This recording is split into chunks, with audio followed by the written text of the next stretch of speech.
Chemistry class 10 बाब 3 सबक 6 हिस्सो 3 नामियाती मुरक्कबन जा ज़रिया सोर्सेस ऑफ ऑर्गेनिक कंपाउंड्स आवां केमिस्ट्री उस्ताद नजजुल्ला चन्ना आवां के सिंध ऑनलाइन स्कूल में भली का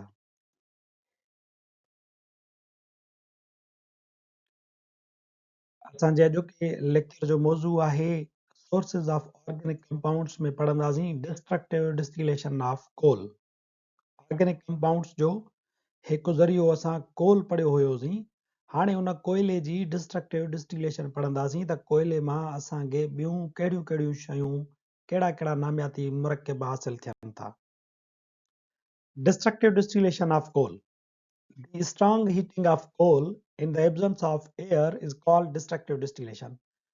कोयले खे हवा जी गैर मौजूदगी में गरमाए जुज़न में टोड़ण खे डिस्ट्रक्टिव डिस्टिलेशन सॾिजे थो बिटवीनस कोल खयोंसीं उनखे हवा जी गैर मौजूदगीअ में यानी हिकिड़े एयर टाइट कंटेनर में असां खणंदासीं ऐं उनखे तमामु घणो गरम कंदासीं त इहो बिटवीनस कोल टुटी पवंदो उन मां हासिल थींदा मुख़्तलिफ़ जुज़ा for example coal tar ammoniacal liquid ऐं तव्हांखे हिकिड़ी गैस मिलंदी इन प्रोसेस खे जंहिंमें कोल एब्सेंस ऑफ एयर में हीट कयो वञे इन प्रोसेस खे असीं चऊं था डिस्ट्रक्टिव डिस्टिलेशन ऑफ कोल हवा जी गैर मौजूदगी में असां कोल खे इन लाइ टोड़ींदा आहियूं त जीअं रिक्वायर्ड जेके प्रोडक्ट आहिनि उहे असांखे हासिल थी सघनि जेकॾहिं तव्हां इन ई कोल खे हवा जी मौजूदगीअ में ई गरम कंदोसि उनखे हीट कंदो त छा थींदो इन में मौजूदु जेके कंपोनेंट आहिनि अमोनिकल लिक्विड आहे तव्हांजी गैस आहे तव्हांजो कोल टार आहे उहो हवा जी मौजूदगी में ऑक्सीजन सां गॾु बर्न थींदो कार्बन डाइऑक्साइड कार्बन मोनोऑक्साइड पाणीअ जा वेपर्स ठहंदा तव्हांखे रिक्वायर्ड प्रोडक्ट्स हासिल कोन थींदियूं मिसाल जे तौर ते गैस हासिल थियणी हुई उहा बि तव्हांखे कोन मिलंदी अमोनिकल लिक्विड हासिल थियणो हुयो उहो बि तव्हांखे कोन हासिल थींदो कोल टार तव्हांखे मिलणो हुयो उहो बि तव्हांखे कोन मिलंदो तंहिंजे करे असीं कोल जी डिस्ट्रक्टिव डिस्टिलेशन कराईंदा आहियूं यानी कोयले खे हवा जी गैर मौजूदगीअ में तमामु घणो गरम कंदा आहियूं त जीअं रिक्वायर्ड प्रोडक्ट्स हासिल थी सघनि कोयले जी जोड़जक कंपोज़िशन ऑफ कोल कोयले मां असांखे छा छा हासिल थिए थो इहो सम्झण जे लाइ कोयलो ठहियल छा जो आहे इहो सम्झणु ज़रूरी आहे coal contains elements like carbon hydrogen oxygen nitrogen and sulphur कोयले जे अंदरि कार्बन हाइड्रोजन ऑक्सीजन नाइट्रोजन ऐं सल्फर जहिड़ा अंसर मौजूदु हूंदा आहिनि सो destructive distillation of coal provides a large number of organic compounds along with the few inorganic compounds इन जे करे जॾहिं तव्हां कोयले जी डिस्ट्रक्टिव डिस्टिलेशन कराईंदा आहियो त तव्हांखे नामियाती मुरकबनि जो तमामु जझो मिक़दार मिलंदो आहे ऐं उन सां गॾोगॾु वरी थोरो मिक़दार गैर नामियाती मुरकबनि जो पिणु मिलंदो आहे दीज प्रोडक्ट्स आर जेकी घणे भाङे असांखे प्रोडक्ट्स मिलनि थियूं उहो उन्हनि में कोल गैस अची वञे थी तव्हांखे नंबर 2 ते अमोनिकल लिक्विड मिलंदो ऐं नंबर 3 ते तव्हांखे कोल टार हासिल थींदो असीं इन कोल जी डिस्ट्रक्टिव डिस्टिलेशन सां हासिल थींदड़ प्रोडक्ट्स खे तफ़सील सां पढ़ंदासीं त कोल गैस कीअं हासिल थींदी उहा छा कहिड़े कमु ईंदी आहे उनजी अहमियत कहिड़ी आहे अमोनिकल लिक्विड छा आहे कीअं हासिल थिए थो उन मां छा ठहे थो ऐं कोल टार छा आहे कीअं हासिल थिए थो ऐं असांजे कहिड़े कम जो आहे इन्हनि खे तफ़सीलन हिकु हिकु करे असां पढ़ूं था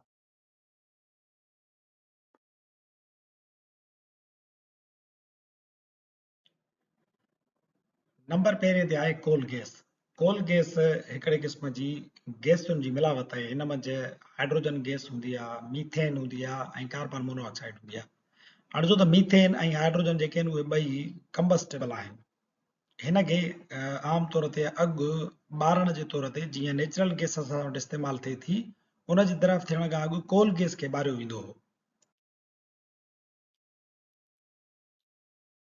कोल gas also known as gaseous mixture coal gas जंहिंखे असां गैसुनि जी मिलावट पिणु सॾियूं था it's a fuel made up of hydrogen methane and carbon monoxide ही हिकिड़े क़िस्म जो ॿारण आहे जेको हाइड्रोजन मीथेन ऐं कार्बन मोनोऑक्साइड ते मुश्तमिल हूंदो आहे it's produced by destructive distillation हिन खे डिस्ट्रक्टिव डिस्टिलेशन जे ज़रिए हासिल कबो आहे बिट्यूमिनस कोल खे जॾहिं असां डिस्ट्रक्टिव डिस्टिलेशन कंदा आहियूं यानी हवा जी गैर मौजूदगीअ में गरम कंदा आहियूं त उन मज़ा असांखे कोल गैस हासिल थींदी आहे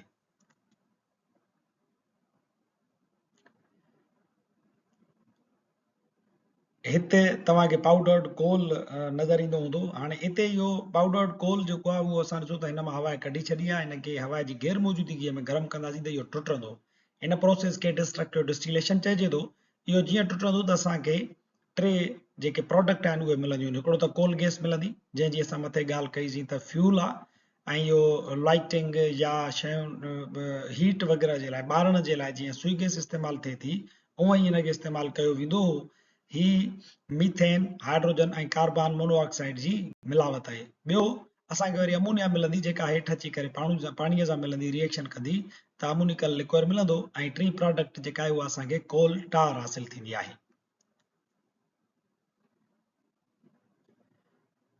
कोल gas produces heat when burnt in air. Call gas खे जॾहिं ऑक्सीजन जी मौजूदगी में, हवा जी मौजूदगीअ में असां ॿारियूं त उन में गर्मी पैदा थींदी आहे। This is mainly used as a fuel industry. हाणे हिनखे मुख्य तौर ते सनतुनि जे अंदरि फ्यूल तौर ते इस्तेमालु कजे थो। नंबर ॿियो जेको इस्तेमालु आहे तमामु घणो अहम इस्तेमालु कोल गैस जो इंडस्ट्रीज़ जे अंदरि, उहो आहे मेटलर्जिकल प्रोसेस जे दौरान। Coal gas is also used to provide an inert or reducing atmosphere in various metallurgical process. धातुगिरीअ में कोल गैस जी मदद सां हिकु गैर आमिल माहौल तयारु कयो वेंदो आहे। हाणे छा थींदो, तव्हांजो ॾिसो त जेकी ज़मीन मां धातु हासिल थींदा आहिनि उहे कच धातु हूंदा आहिनि। उन्हनि धातुनि सां गॾोगॾु ऑक्सीजन ऐं ॿिया मुरकब पिणु शामिल हूंदा आहिनि। जीअं मिसाल जे तौर ते ब्लिस्टर कापर आहे। इहो ब्लिस्टर कापर जेको आहे इन ट्रामे में ऑक्सीजन गॾु हूंदी आहे। हाणे इन ट्रामे खे जेॾी महिल जो असां एनोड फर्नेस में आणींदासीं त इते नेचुरल गैस मौजूदु हूंदी या कोल गैस मौजूदु हूंदी। हाणे इहा कोल गैस छा कंदी त इन ब्लिस्टर कापर में जेका ऑक्सीजन मौजूदु आहे, यानी ट्रामे ऐं ऑक्सीजन जे मुरकब खे टोड़े उन मां ऑक्सीजन सां पाण रिएक्शन कंदी। ट्रामो छा थींदो त ऑक्सीजन खे छॾींदो, निज थींदो वेंदो। रिफाइंड कापर उहो तव्हांजो हेठि गॾु थींदो वेंदो। इहो तव्हांजो प्योर कापर हूंदो। Inert gases are used as they do not react with metals.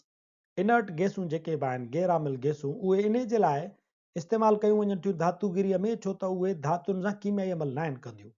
While coal gas is used because it contains carbon monoxide, जॾहिं त जेका कोल गैस आहे उहा असां इन लाइ इस्तेमालु था कयूं धातुगिरीअ में, छो त उन में कार्बन मोनोऑक्साइड पिणु मौजूदु हूंदी आहे, which is the reducing agent. इहो कार्बन मोनोऑक्साइड रिड्यूसिंग एजेंट हूंदो आहे, thus prevents oxidation of metals। इन जे करे इहा कार्बन मोनोऑक्साइड छा कंदी त मेटल्स जी जेके धातु आहिनि उन्हनि जी ऑक्सीडेशन खे रोकींदो आहे, यानी धातुअ जो ऐं ऑक्सीजन जो रिएक्शन जेको आहे उहो रोकींदो वेंदो आहे। कार्बन मोनोऑक्साइड इन ऑक्सीजन खे पाण सां खणंदो, कार्बन डाइऑक्साइड में तब्दील थी वेंदो, ऐं मेटल तव्हांखे जेको मिलंदो उहो प्योर मिलंदो आहे।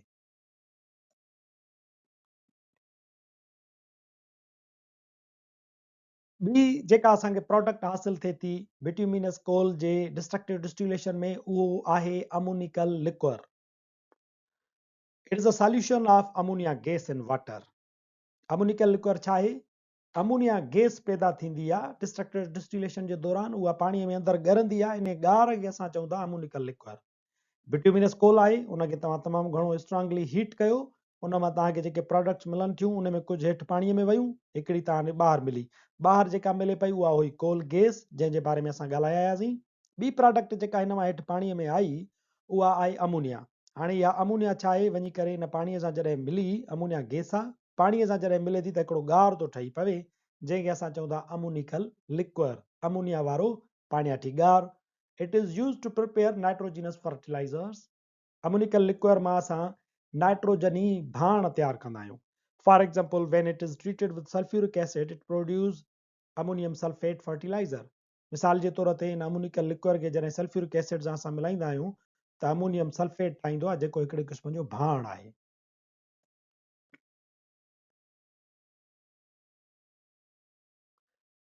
ॿी जेका प्रोडक्ट असां हासिल कयूं था सा आहे कोल टार। कोल टार छा आहे? It is a black thick liquid, कारे क़िस्म जो हिकिड़ो घाटो पाणियाठ थींदो आहे। It is a mixture of more than 200 different organic compounds, mostly aromatic.